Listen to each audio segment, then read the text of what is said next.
+1 में मुझे लड़कियों में इंटरेस्ट आया था और मैंने यूट्यूब में देखा कि लड़कियों को क्या पसंद आता है लड़कों में। तो उन्होंने कहा कि पर्सनैलिटी, और मैंने ब्लैक पिल देखा जिसमें वो कह रहे थे कि अगर तुम्हारे लुक्स है तो ऑटोमेटिकली तुम्हारी पर्सनैलिटी भी अच्छी ही होगी। तो मैं लुक्स मैक्सिंग करने लग गया और करीब 2 साल लुक्स मैक्सिंग करने के बाद मैं अच्छा दिखने लग गया compare to my old version. तो मैं सोच रहा था कि यार अभी तो मेरे लुक्स अच्छे हैं, मुझे अभी लड़कियों से अप्रोच आएंगे और मुझे कोई बात भी नहीं करनी होगी, मैं आराम से पटा लूँगा। तो मैं बस ऐसा ही सोच रहा था, पर मुझे एक भी अप्रोच नहीं आता था। तो मैं सोचने लग गया ऐसा क्या लैक कर रहा हूँ मैं, और मुझे चैट की एक वीडियो रिकमेंड हुई जिसमें वो सोशल स्किल्स के इम्पोर्टेंस बता रहा था और उन्हें कैसे इम्प्रूव करें। तो मुझे वहाँ पे एक रियलिटी हिट मिला कि काफ़ी लड़कियाँ तुम्हें अप्रोच ही नहीं करेंगी, रेयर केसेस में कर देंगी, पर मोस्ट ऑफ द केसेस में तुम्हें लड़के ही अप्रोच करना पड़ेगा लड़कियों को। और वहाँ से मैं चालू हो गया कि सोशल स्किल्स इम्प्रूव करो अपने, और मैंने इम्प्रूव भी कर लिया। और जब मैंने इम्प्रूव किया तब मुझे आसानी से किसी से भी बात कर सकता था, मैं जाके आराम से दोस्ती जान पहचान बढ़ा सकता था। ऐसी कोई दिक्कत ही नहीं होती थी कि यार मैं इससे कैसे बात करूं। मैं जाके रैंडम टॉपिक छेड़ देता था और दोस्त बना लेता था, या फिर जान पहचान, और वो दोस्ती बहुत देर तक नहीं रहती थी। 1 या 2 दिन के बाद मैं चुप हो जाता था, क्योंकि तीसरा पॉइंट है मेन है कि हमारे पास इंटरेस्ट और पैशन है। देखो 1 या 2 दिन तुम बात कर लोगे, बाद में तुम्हें अपनी इंटरेस्ट के बारे में बताना ही पड़ेगा, और उसके इंटरेस्ट और तुम्हारे इंटरेस्ट को रिलेट हो है तो वो तुमसे इंटरेस्टेड होगा कि हाँ बात करो, ये बंदा इंटरेस्टेड है।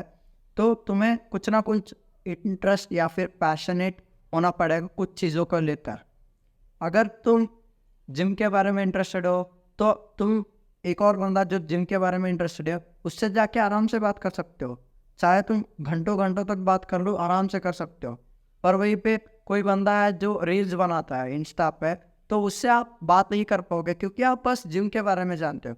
तो आपको क्या करना पड़ेगा, सबके सब टॉपिक जो भी है इंस्टा या फिर कुछ भी है, आपको उनके बारे में जानना पड़ेगा। मैं ऐसा नहीं कह रहा हूँ कि आपको मास्टर बनना पड़ेगा, आपको पूरी नॉलेज है, बस आपको थोड़ी थोड़ी नॉलेज है।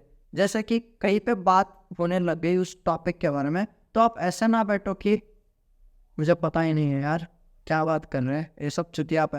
ऐसा नहीं, आप कुछ ना कुछ बात करो वहाँ पे, तो लोगों को लगेगा आप एक इंटरेस्टिंग बंदे हो, तो आपसे वो बात करना चाहेंगे। तो मैंने अपने इंटरेस्ट को ढूंढा और मुझे पता लगा कि हाँ मुझे सिंगिंग में थोड़ा सा इंटरेस्ट है, तो मैं स्टेज पे जाके गाना गाने लग गया।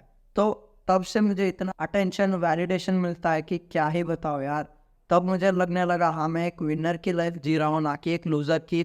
और जो बस लुक्स ही लुक्स नहीं करता बैठा है वो अपनी ज़िंदगी भी जी रहा है। एंड अगर आपके पास लुक्स है और सोशल स्किल्स है तो आपको एक बिगड़ेल बच्चा जो अपने बाप के पैसे को खर्च कर रहा है ऐसे समझा जाएगा। मैंने लिटरली बस एक दो, जब मेरे पास लुक्स और सोशल स्किल्स है तो मेरे सर ने खुद आकर बोला कि तुम्हारे पापा क्या करते हैं, तुम इतना आराम से कैसे रह लेते हो। तो उन्होंने पूछा हाँ तुम्हारे पास कोई जायदाद होगी, ऐसे उन्होंने बोला। तो आपको तीनों चीज़ों में रहना पड़ेगा, आपको इंटरेस्ट भी डेवलप करना है, सोशल स्किल्स भी होल्ड करने हैं। भाई तुम ही बताओ, कोई बंदा जो डर रहा है किसी से जाके एड्रेस पूछने में या फिर नॉर्मल बात करने में, तो आप उसे रिस्पेक्ट दोगे? फॉर एग्जाम्पल कोई बंदा मैंने बोल दिया भाई तू जाके इससे बात करके आ जा या फिर इससे एड्रेस पूछ ले, वो बोल रहा है नहीं यार तू जाके आ जा या फिर तू ही आ जा मेरे साथ, मैं डरता हूँ। तो आप उसका रिस्पेक्ट करोगे? नहीं यार। तो आपको तीनों को ही मैक्सिमाइज करना होगा। तो जब मैंने इन तीनों बॉक्सेस को चेक कर दिया था तब मुझे इतना वैलिडेशन, इतना अटेंशन मिल रहा था, क्या ही बताओ यार। तब मुझे लग रहा था कि मैं एक विनर की लाइफ जी रहा हूँ, ना कि एक लूजर की लाइफ जो घर में बैठ के बस इंस्टा स्क्रॉल कर रहा है, यूट्यूब देख रहा है और लड़कियों से कैसे बात करे या फिर लड़कियों को कैसे पटाए, ये सब नहीं देख रहा है। अपनी ज़िंदगी में जी रहा था बाहर जाके। बेसिकली मैं आपको बताऊं तो आपको ऐसा बनना पड़ेगा कि एक जो बंदा है जो सिग्मा मेंटालिटी रखा है उससे भी आप दोस्ती रख पाओ, और जो एक बंदा है जो रील्स बना रहा है एस्थेटिक बॉय है उससे भी आप दोस्ती बना पाओ। आप ऐसे बनोगे तो आपकी पर्सनैलिटी पक्का बनेगी और इंटरेस्टिंग पर्सनैलिटी होगी। ऐसी नहीं है कि बोरिंग पर्सनैलिटी है, और मैंने खुद बनाया है। ऐसा हो ही नहीं सकता है अगर आपने इन तीनों बॉक्सेस को चेक कर लिया है और आपकी इंटरेस्टिंग पर्सनैलिटी नहीं है मैं खुद एक जीता जागता एग्जाम्पल हूँ and that's it, love you.